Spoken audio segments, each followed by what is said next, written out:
Everyone, I think I have just read my favorite non-fiction book of all time. And look, I don't like telling people what to do, but you need to read this book. Otherwise, I'm going to find you, I'll kill you, and then after that, I'm gonna with a 10-inch.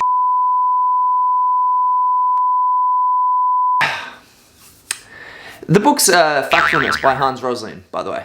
Now, this book aims to counter the biggest misconceptions and instincts that humans have that lead us to having such a distorted view of reality. And the reason this book is so good is because it's not just telling you what the world is really like, but it's teaching you how to look at it correctly in the first place. It's giving you a toolkit that will help you make sense of the world in the future. As of the making of this video, it seems like the world is stuffed. We have violent protests, bushfires, wars, children starving to death, and I'm sure you've heard about that virus that has killed approximately 1 million people and wreaked havoc on the global economy. Now, this seems terrible. And it is. What you'll find though is human instincts magnify these problems and they make us feel as if we're living on a godforsaken planet. Many of us seem to have lost hope and walk around with such a depressive view of the world. How many people have you heard say that the world is stuffed? To which someone probably wittingly replies, "It's not the world, it's the people in it." Hans, one chapter at a time, brings to attention and dismantles the instincts that lead to this warped version of the truth. This book explains that the world isn't stuffed and neither are the people in it. At least not to the extremes that seems to be the default in many of our minds. Now, this book isn't an effort to make us all into jolly optimists that think the world is sunshine and rainbows. Sometimes life is terrible. Sometimes you just have to accept the fact that the Game of Thrones ending sucked and they will never, ever remake it. I mean, like, seriously, Bran out of, like, every... I digress. All this book aims to do is to give you a factual lens to see the world through, so that you don't become unnecessarily depressed and lose hope. You can offer solutions to real problems as opposed to perceived ones, and so that we don't go backwards and start undoing all the progress that we've made as a global community. Now, if you haven't picked up on the hint, I really like this book.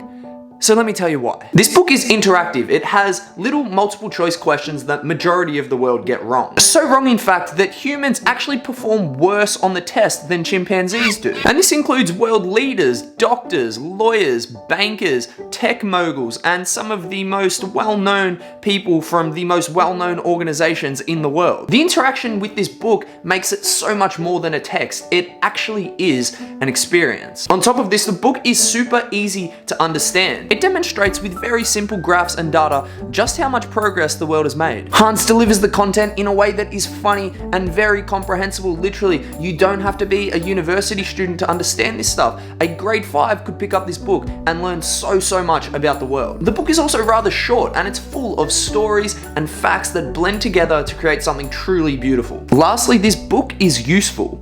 It's one of those very rare books that you put down with an actual change of perspective. If fully understood, you leave this book with a different mind to when you started it. Hans is one of the most remarkable people I've ever read about, and he is a true role model. From working as a doctor in remote villages to advising the biggest organizations in the world, like the World Health Organization, Hans is a true inspiration, and his enthusiasm to change the world is absolutely contagious. Unfortunately, Hans died in 2017, and his contribution to the world cannot be exaggerated. He truly was a real-life superhero. More so than any other book I've reviewed, I really do ask whoever's watching this video to get a copy, or at least look at some of the links in the description of some of the work that Hans and his team have done over the years. Well, that's that, everyone. Stay safe and happy, and I'll see you next week. All I hear, go get the money, so I go get it. Hate means I do something right, so I'ma let him. Yeah, I'ma let him, yeah, I'ma let him. I hit the nail on the head, yeah, I'ma let him. All I hear, go get the money,